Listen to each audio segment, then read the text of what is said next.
This Torah class is brought to you by TorahAnytime.com. I wanted to just say Baruchim Abayim to everybody. We wanted to thank also Shul.com, Jonathan Dagny, for all their help and always bringing more and spreading more Torah. Bezrat Hashem, we always love this partnership, and we should have much more Shiurim and more Torah in this Bet HaKnesset and in the entire community as a whole. Bezrat Hashem, we are very honored to have Rabbi Glatstein here, that we know beautiful things have always been said about him. We always hear beautiful shiurim, and the Bezrat Hashem, we're going to be inspired also again tonight. Bezrat Hashem, he should continue Michal El Chayil, Bezrat Hashem, in the Bezrat Hashem Larbitz Lagdil Torah Ladira, Bezrat Hashem. Chao.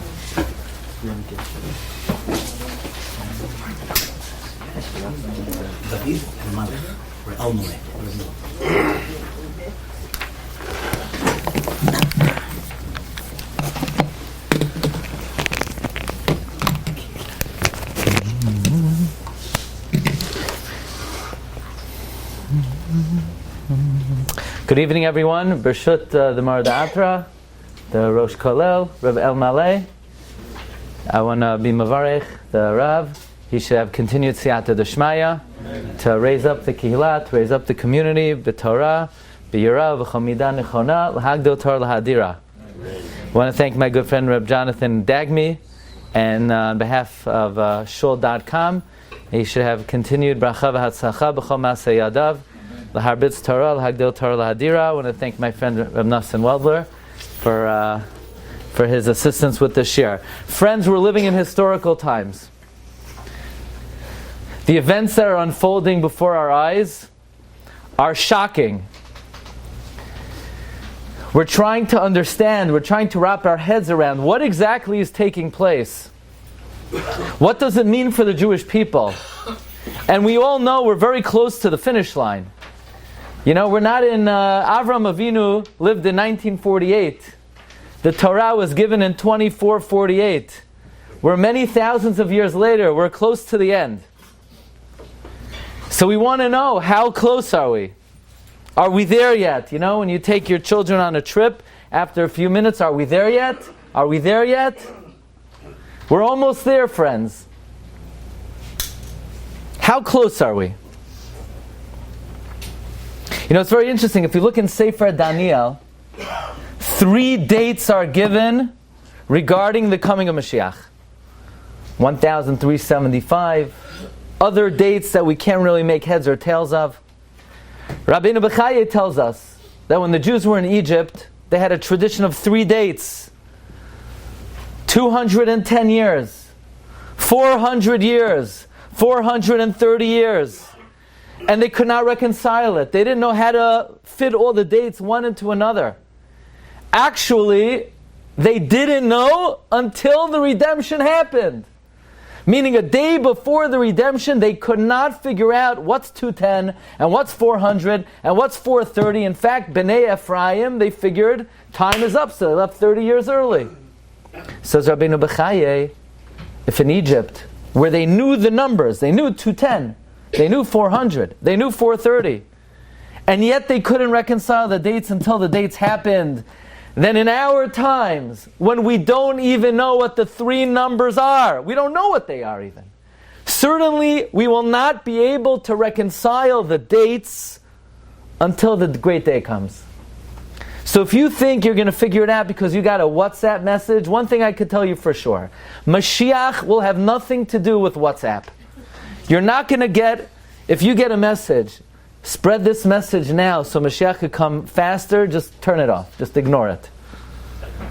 The Mashiach, the redemption, will have nothing to do with WhatsApp. But one thing I need to tell you that's very important. You know, in last week's Parsha, the angels come to Abraham and they say, we have great news. The great news is, you know, you've been waiting a long time. Avraham Avinu was 99 years old. You're going to have a kid. And what was Abraham's reaction? Vayitzchak, he laughed. Rashi, the Targum says, Vachadi, he rejoiced. He was so happy. He was ecstatic. And then Sarah hears the news. Vatitzchak Sarah bekirba leimar. Sarah says, come on, it ain't going to happen. There's no way this is going to happen. She was incredulous. You know, it's very interesting. Why does the Torah tell us that Sarah laughed? Why do I need to know that Sarah laughed? You know, all the Torah should say is that 3 angels come to Avram's house, and they tell him he's going to have a kid. And Avram tells Sarah, and they make a little l'chaim, and then Yitzchak is born a year later. Why do we need to know Sarah laughed? You know what we would call, if I would have told you, if the Torah would not have written, Sarah laughed, and I would have come into this shul, and I said, by the way, everybody, I want to tell you something. It doesn't say in the Torah that Sarah laughed, but I was there, Sarah laughed. What would we call that? Lashon hara. But the reason why it's okay is because the Torah says it. And then it's not over yet. God comes to Avram. He says, Avram, lama zeh tzachaka Sarah? Why did Sarah laugh? Now I have a question for you.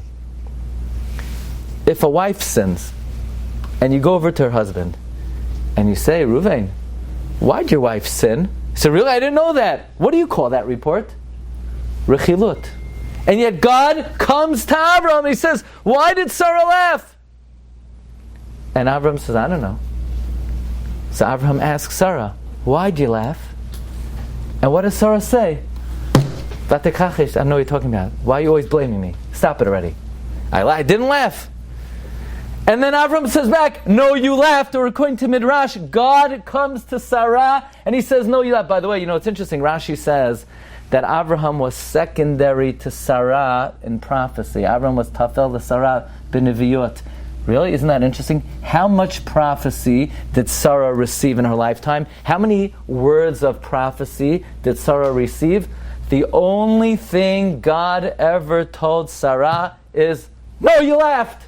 That's the only communication between the Almighty and Sarah in the whole Chumash. What do I need this whole story for? Why do I have this story? The angels come and they say, you're going to have a kid. And Sarah laughed.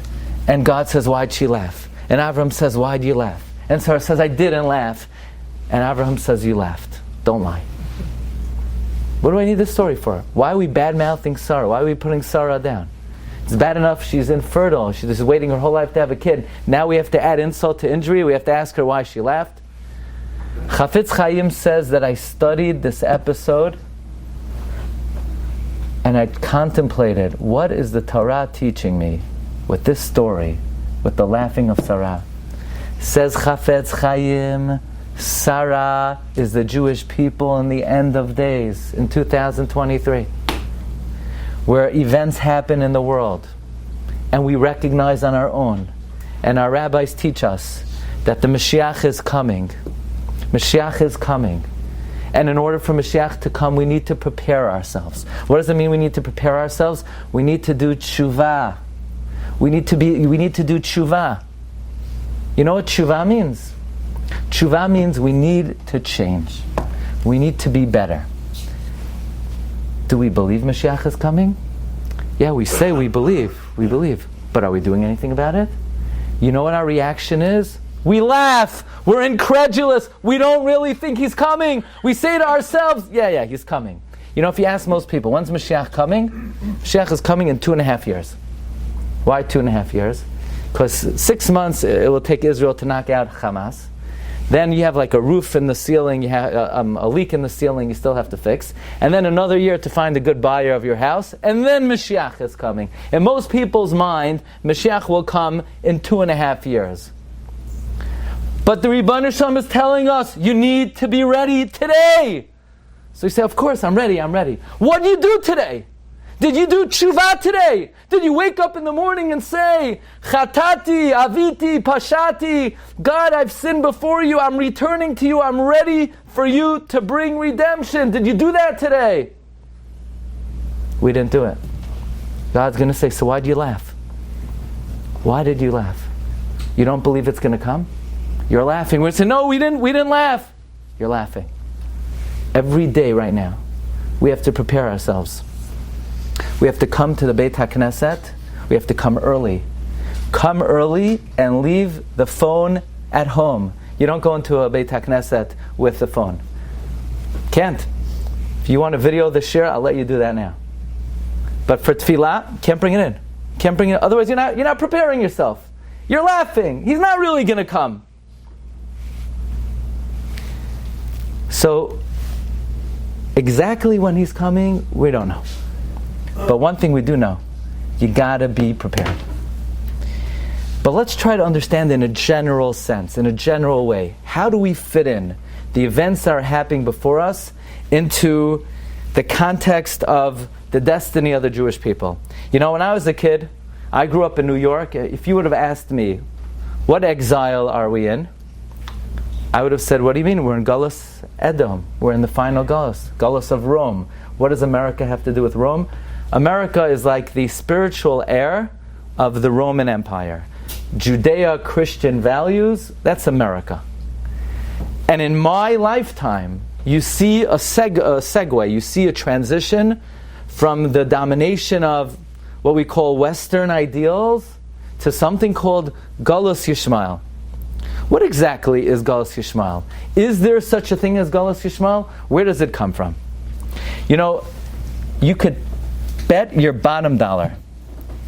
Every time in Bereshit you have the number 4, the Midrash explains that the number 4 refers to the 4 exiles. Anybody know what the 4 exiles are? We have Babylon, we have Paras Madai, Persia Media, we have Yavan, we have Greece, and we have Edom. Medrash after Medrash after Medrash. The 4 rivers in Gan Eden, the 4 exiles. V'ha'aretz ha'isa, Tohu is Bavel, Bohu is Madai, Choshech is Yavan, Al Pnei Sahaim is Edom. Every single 4, the 4 rivers, Avram Avinu and the Bris Bein HaBesarim, Ema, Gedola, Chashecha, Noifel Esolav, the 4 exiles. And every time the Medrash speaks about the 4 exiles, it always identifies Babylon, Persia, Greece, Rome. Never a word about Yishmael. Yishmael never made it to the list. Now I will tell you, Ibn Ezra says that the Galusim are as follows: Babylon, Persia, Greece, and the 4th Galus is Rome and Greece. In other words, like this: Babylon, Persia, Rome, Greece is number 3, Yishmael is number 4. That's the Ibn Ezra. And it's very difficult because that's against all the Midrashim. And Ibn Ezra, very often, as is his general approach, will learn certain statements not like the tradition of Chazal, b'derech hapshat. But the tradition of the Midrash is the 4th Galus is Rome, and Yishmael is not on the list.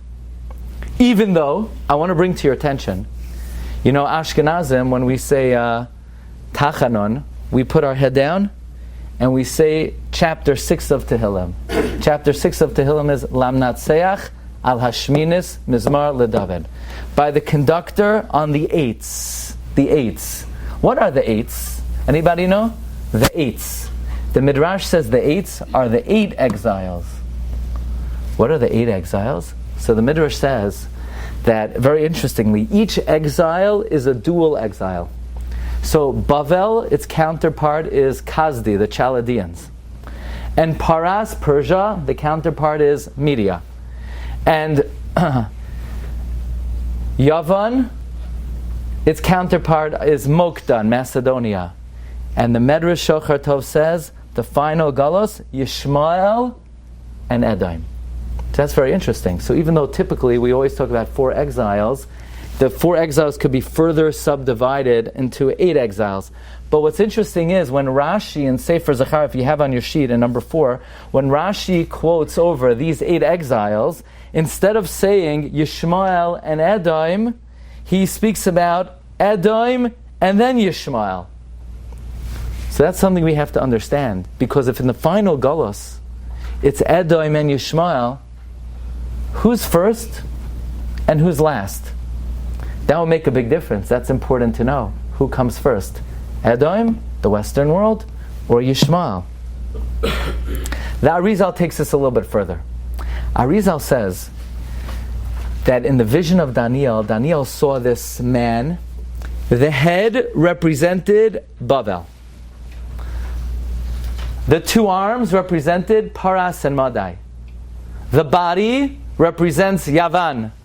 And the 2 long legs represent the 2 final long Galusim, Edom and Yishmael. And what we want to know is these two final Golosim. Which one lasts last? Which one will be the last one standing? It almost seems like in the end of days, what it's going to come down to is the battle between Edom and Yishmael. And who's going to win that battle? And that's what we see unfolding before our eyes. You have Yishmael, maybe in different countries, in Lebanon, in Gaza, in Yemen, in Iran. Are they consolidating? We see the rise of Yishmael throughout Europe, all over the world, al pnei kol echav nafal. And then you see the Western world, that's, so to speak, trying to figure out where they stand. And in that battle between Edom and Yishmael, who stands last? So I want to bring to your attention two Gemaras. One Gemara is a Gemara in Avodah Zarah. The Gemara in the beginning of Masechta Avodah Zarah says, "And the end of days, God's going to take out Sefer Torah." The key, you left the key for me? We're going to take it out? Thank you. No, we don't have to take it out right now. But when Mashiach comes, God's going to take out the Sefer Torah. And He's going to say, "Whoever learned to this, come receive your reward." And all the nations of the world are going to clamor and say, yeah, we learned Torah, we supported Torah, we gave money to yeshivot, we gave money to kolelim. And God's going to say one at a time. You can't come in bi'er buvya, you can't come in confusion. Make a neat line. And the Gemara tells us that the important nations will stand first on the line.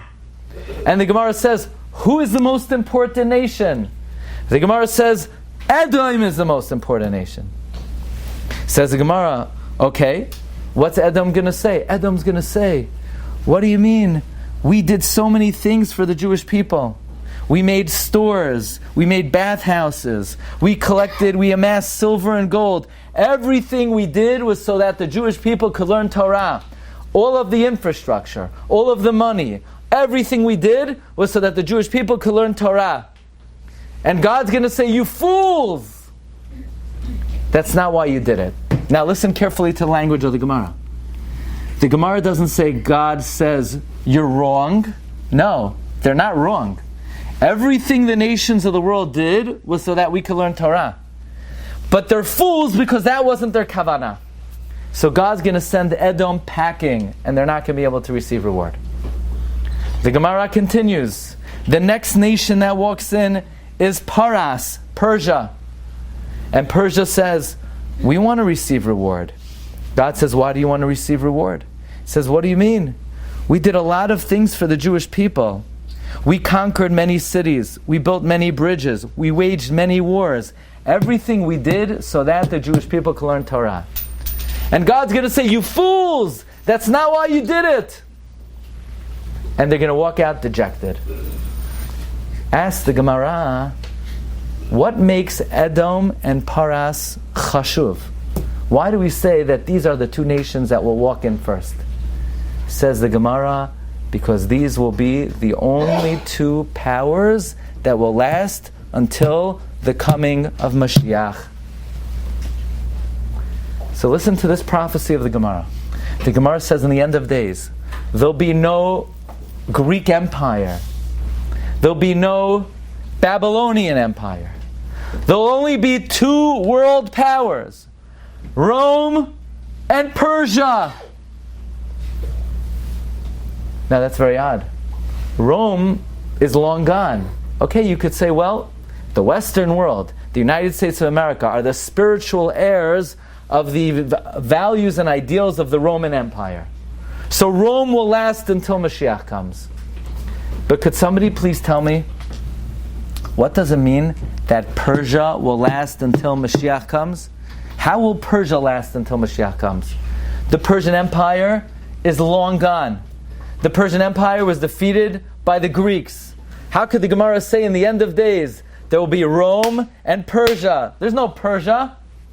That's one thing we need to think about. So if you would like to think that when the Gemara says in the end of days it will be Rome, America, and Persia, if you would like to think Persia means Iran, And somehow in the end of days there'll be two world powers, United States of America and Iran. If that makes you feel good, kol hakavod.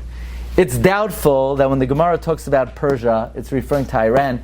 Iran today are not ethnically from the Persian Empire. They're somewhere from the Oriental. It's very doubtful that Persia in the Gemara refers to Iran.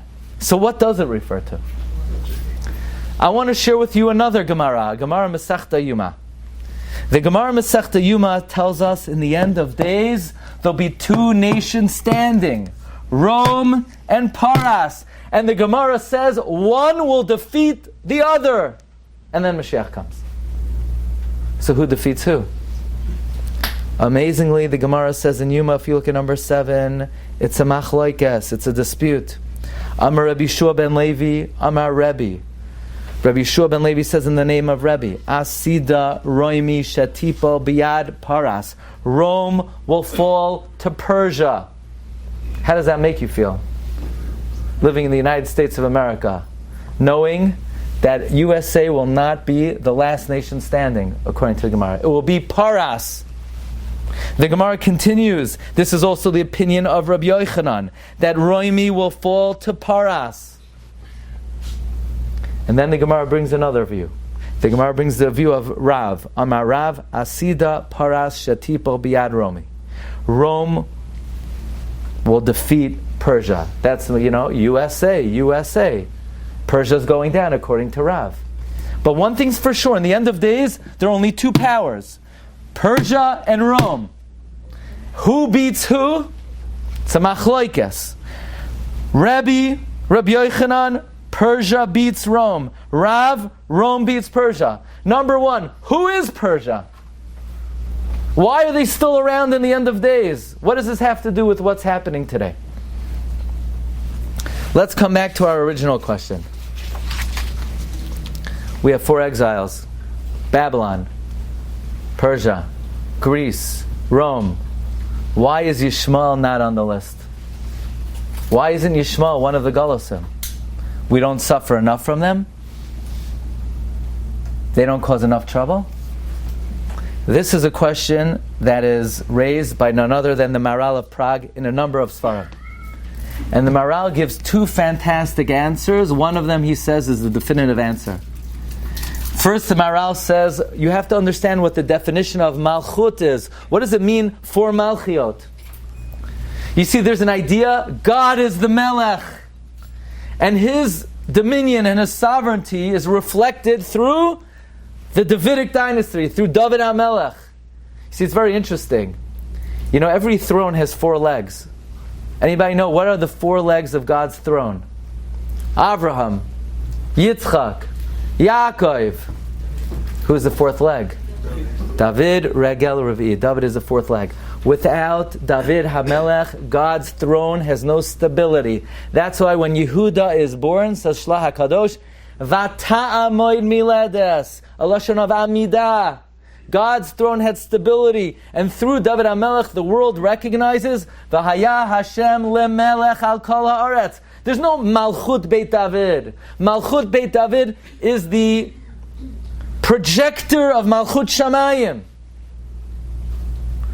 When the Babylonians came and they destroyed the temple and they exiled Malchut Beit David, they took Malchut Shamayim and they usurped it, they hijacked it, and they took it for themselves.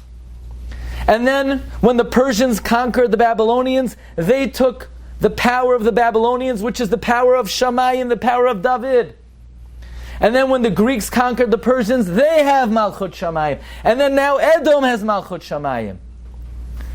Which means that there's this seesaw relationship between the Jewish people and Edom. Kishazek kam, zeh nofel. When this one gets up, this one falls. Because it's one source of power. Either we have it or they have it. That's why the Gemara says, if somebody says, Jerusalem is built and Caesarea is built, don't believe him. If someone says, Jerusalem is destroyed, Caesarea is destroyed, don't believe him. It's Kishazek kam, zeh nofel. Remember Haman and Mordechai. Haman is Gilgul of Esav. Mordechai is Gilgul of Yaakov. When one is up, the other is down. Kishazek kam, zeh nofel. But Yishmael has a new source of power, has a different source of power. The source of Yishmael's power is not Malchut Shamayim. The source of Yishmael's power is there was a man named Avraham Avinu. And Avraham Avinu offered a prayer. He said, Lu Yishmael Yichyeh Lefanecha. If only Yishmael would live in fear of God. And God listened to that prayer. And God said, Uli Yishmael Shematicha. I listened to you, Avraham. So Avraham infused Yishmael with koach. And therefore his success in no way affects our success. He could be successful and we could be successful. He could be down in the dumps and so could we. Therefore Zohar HaKadosh says we're not happy with Avraham Avinu. We turn to Avraham Avinu, we say, Avraham lo yeda'anu. Avraham, why didn't you love us? Why didn't you pray for us like you prayed for Yishmael? It's almost like it hurts us that Avraham Avinu offered that tefillah for Yishmael. This is the first answer of Maharal of Prague. But the Maharal of Prague says, let me share with you the definitive answer. Why is Yishmael not one of the 4 Malchiot? He is. Which one is he? He's number 2. He's Paras. He's Persia. Says Maharal, what does Persia have to do with Yishmael? Says Maharal, the 4 Malchiot are not 4 ethnicities, they're 4 character traits. And the Persian Empire and the Yishmaelim have the same character traits. What are the character traits of Paras? They wage wars, they conquer cities. This is the essential character of Yishmael. And therefore Yishmael is considered one of the 4 Malchiot. So even though the Persian Empire fell, the Persians are still around. How? In the personality of Yishmael. According to Maharal of Prague, he opens up for us a new understanding of what the Gemara means in the end of days. There'll be 2 nations standing. There'll be Romi, America, and Paras. What do you mean? Persian Empire fell. Yishmael. He opens up for us an understanding of what the Gemara in Yuma means. That in the end of days, it will be Yishmael, it will be Paras versus Romi. Who's that? USA versus Yishmael. And who's going to win? It's Machlekes. It's Machlekes. Rebbe, Yishmael wins. Rabbi Yochanan, Yishmael wins. Rav, USA. Now that's not a very comfortable thought. And I didn't come here to make anybody feel comfortable. Because I don't live here. I'm going to go back to New York in a few days. I'm not here to make you feel good. I'm here to report the facts. The Gemara teaches us that in the end of days, there are 2 nations standing. Rome, USA, and Yishmael. And that's what we see. That's exactly what we see today. And who's going to win? We're going to wait and find out. But the question is, can we get like a psak halacha? Can we get a definitive view of who will be the last nation standing? Now I want to throw a curveball into this. Because, people think about the Roman Empire, and they think, the Roman Empire, the original Roman Empire, how did it fall? People think to themselves, there must have been an invading army, and they overcame the Roman Empire. That never happened. So why is there no Roman Empire today? It was never attacked. It was never conquered. It disintegrated. It had no values. It realized it didn't stand for anything. There was political corruption. And slowly, the powerful Roman Empire, it just disintegrated into thin air. Something that, we don't think that anybody could ever attack the Romi of today without being explicit. But when you study historically what happened to Rome, it was never attacked. It disintegrated. What are we seeing today? And that should give us a pause to think about what's unfolding before our eyes. But let me throw in another important factor. Because we daven every day, and we await, we yearn the coming of Mashiach. I want to share with you a thought I had yesterday. Yesterday at about 4:30 p.m. And because you're such a nice audience, and in honor of shul.com, I want to share with you a chidush that I never said in front of an audience before. After 120, God's going to ask us a lot of questions. We're going to be cross-examined. But there are going to be 6 main questions that God's going to ask us. And one of the main questions that Hashem's going to ask us is, Tzipisa liyeshua. Did you await the coming of Mashiach? And I was thinking about that. There's 613 mitzvot. Where in the Chumash does it say that I have to await the coming of Mashiach? It says that somewhere?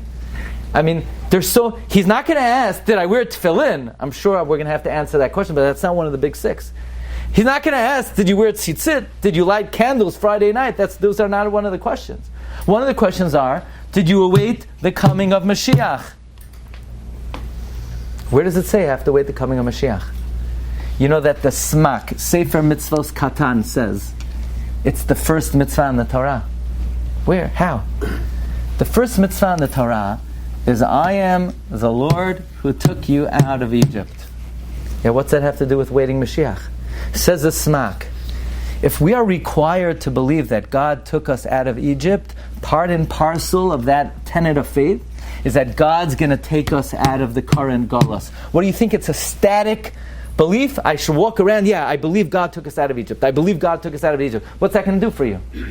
Says the Smak, part and parcel in believing that God took us out of Egypt is the obligation to believe He's going to take us out of this galus. And therefore, since belief in the Exodus is so fundamental, belief in the coming of Mashiach is very fundamental.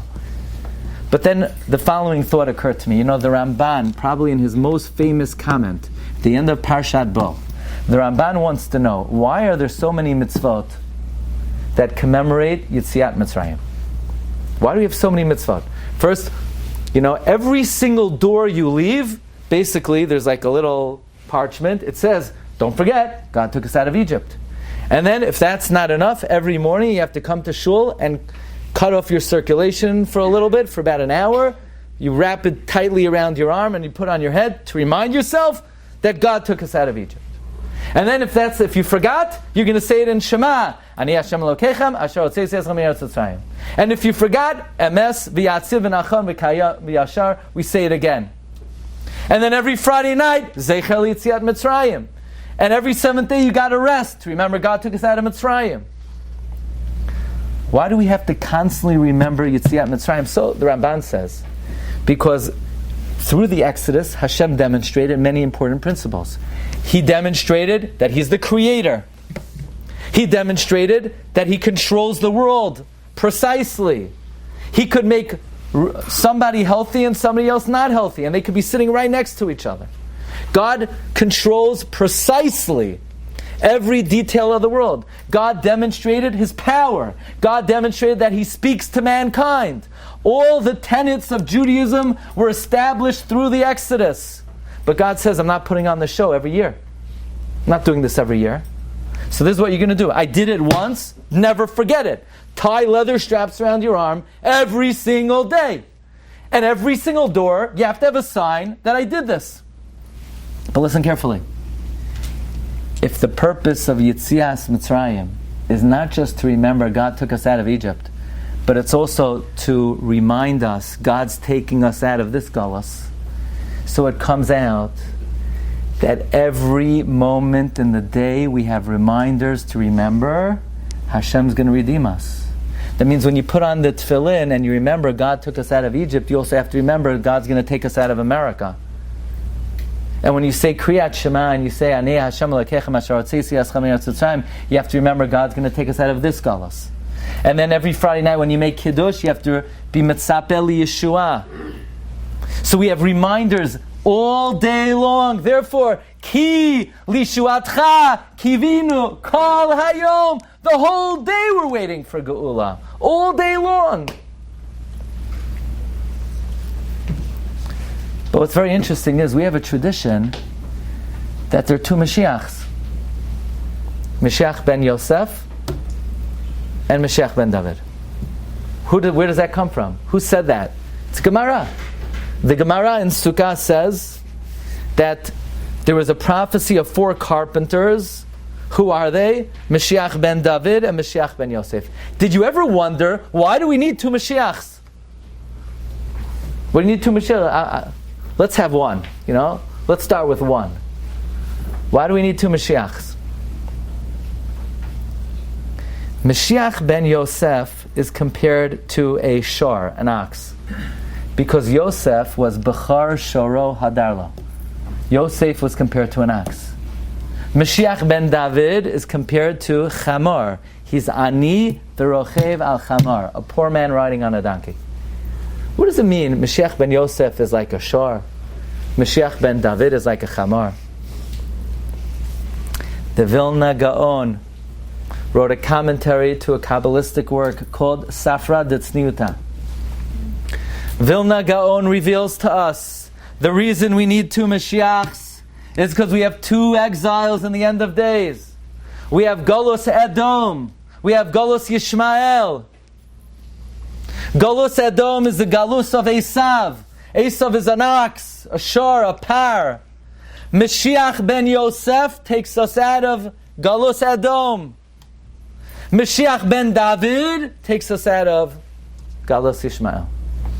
Now what comes first?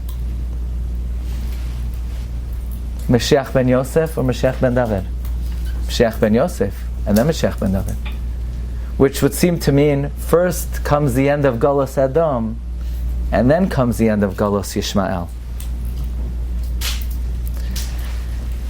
Did you know that the Baal HaTurim in next week's Parsha, Parshat Toldot, has a very important and powerful observation?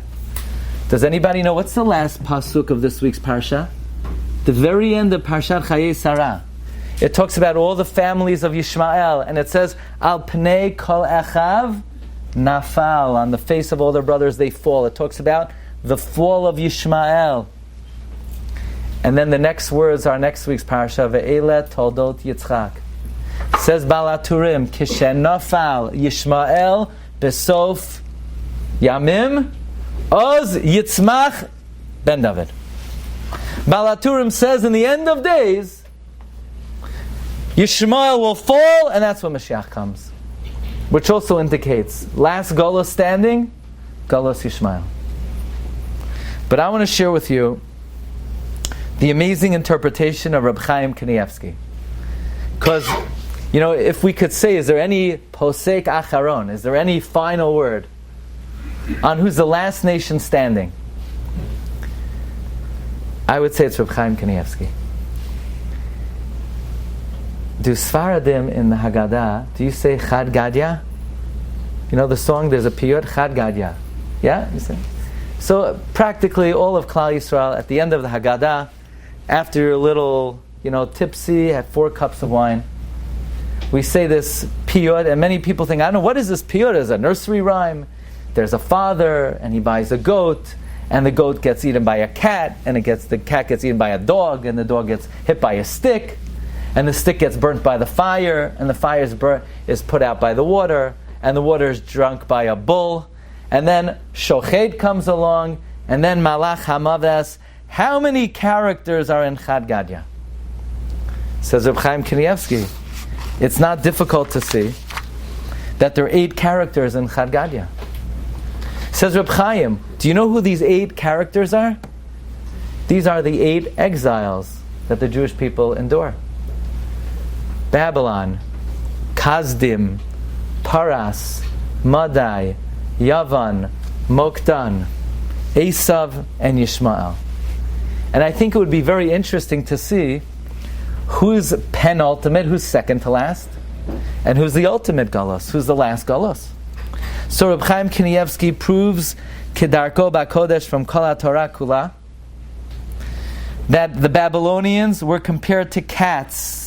They cried out like cats. On the other hand, Belshazzar, who was from Nebuchadnezzar, the Gemara says he drank from the kelim of the Beit HaMikdash like a dog. So the Babylonian were the cats, and the Chaldean, the Kazdim, were the dogs. And the Gemara says Daryavesh, Koresh, busted open the brains of Belshazzar with a stick. So the Persians are like a stick.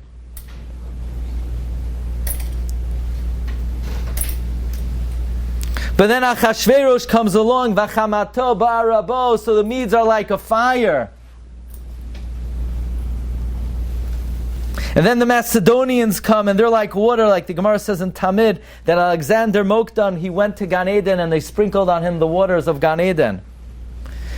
And then the Yevanim, they're like fire. They're like a bull. Remember, what did the Yevanim decree on the Jewish people?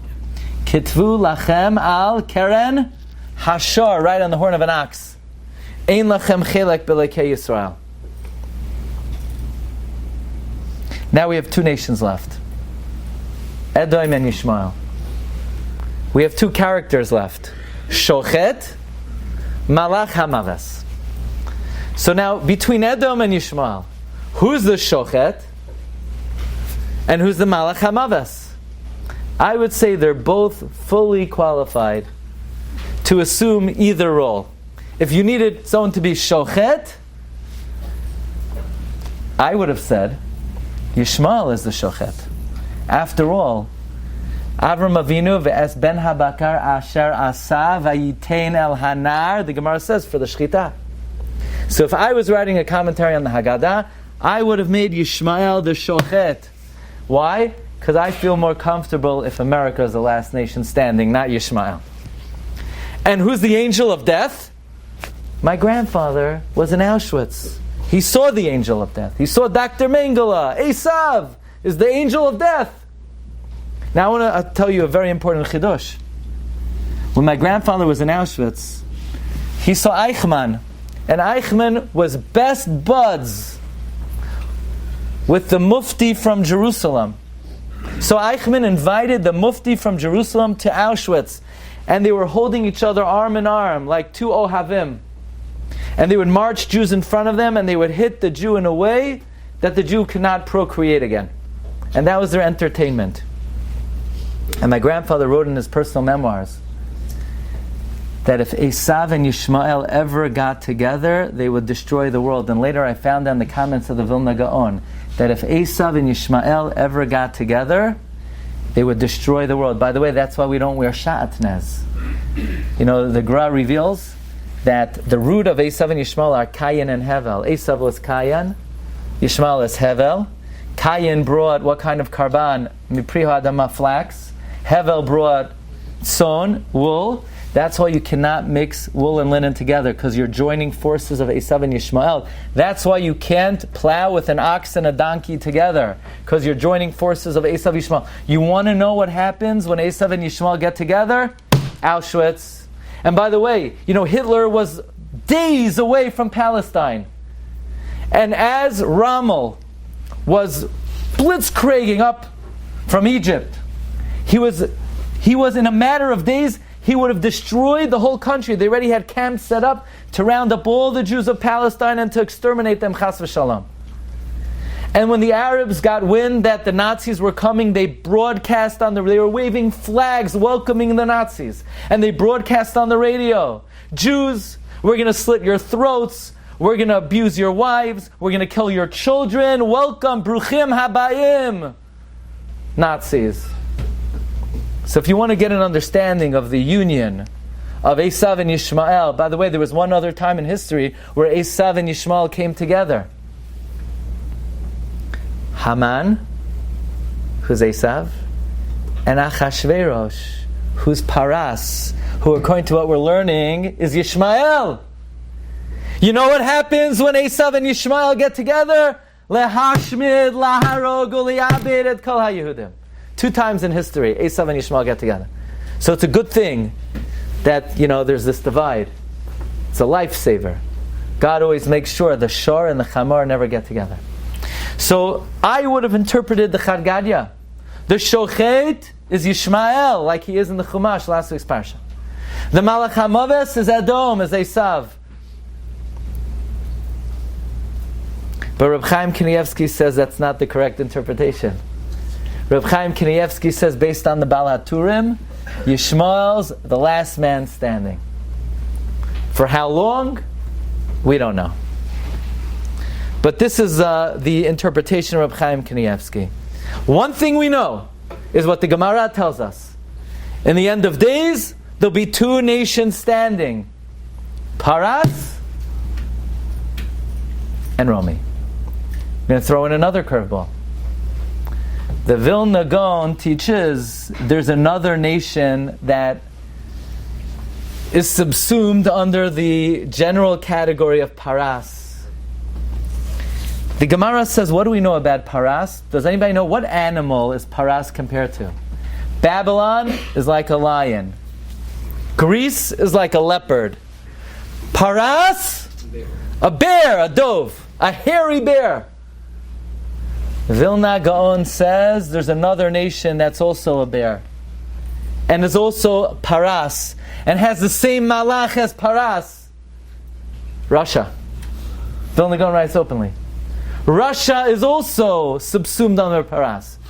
And if you study the business transactions and the cash flow, you see there's a lot of cash flow between the three nations of Paras.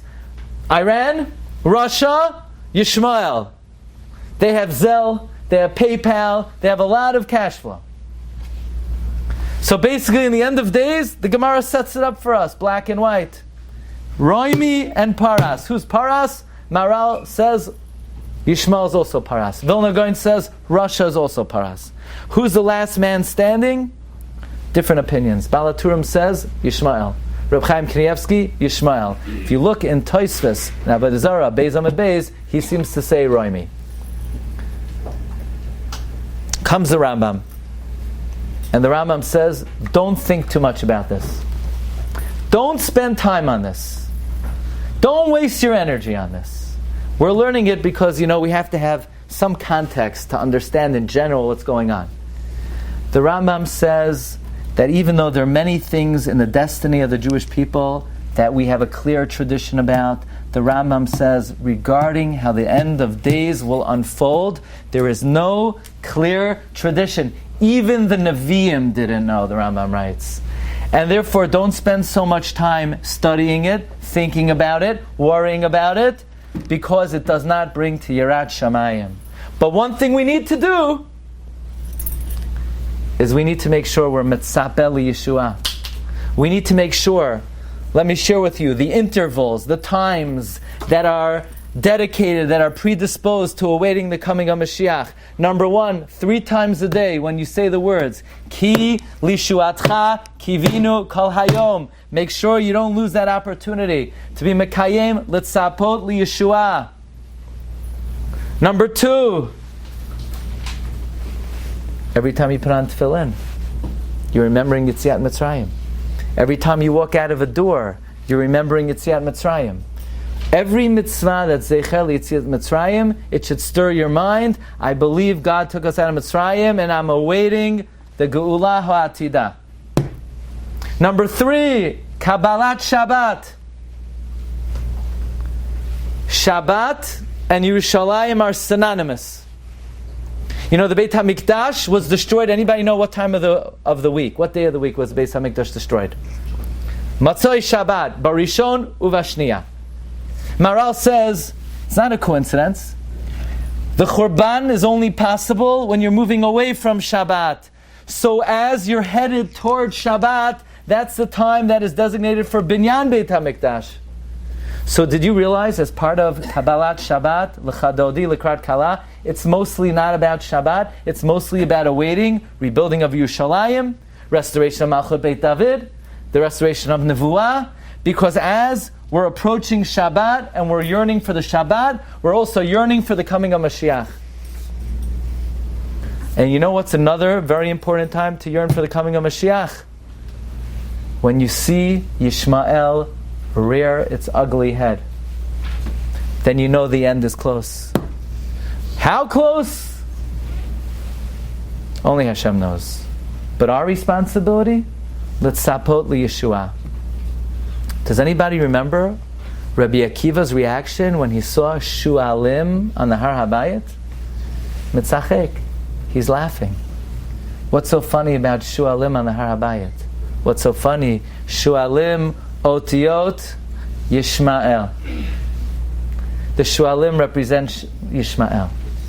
When Yishmael claims the Har HaBayit is ours, Yushalayim is ours, the land is ours, Rabbi Akiva laughs because Rabbi Akiva knows Vatitzchak liyom acharon. He knows the end is near. We're close to the finish line. We're almost there. But, says a Chida, B'zchus es tzemach David avdecha mehera tatzmiach v'karno tarum bishuatecha. Why? In the zechut of ki lishuatcha kivinu kol hayom. In the merit of our yearning, our awaiting, our davening, our demanding. The Gemara says, Tzion hi doresh ein la miklal debai drisha. We need to ask for it. We need to be tovea it. We need to claim it. B'zchut zeh, we should all be zocha to see Hashem should watch over Achinu Beis Yisrael, Be'eretz Yisrael, V'chol makom, and we should all be zocha to see Yeshuot v'nechamot lanu l'chol Yisrael. Amen. You've just experienced another Torah class brought to you by TorahAnytime.com.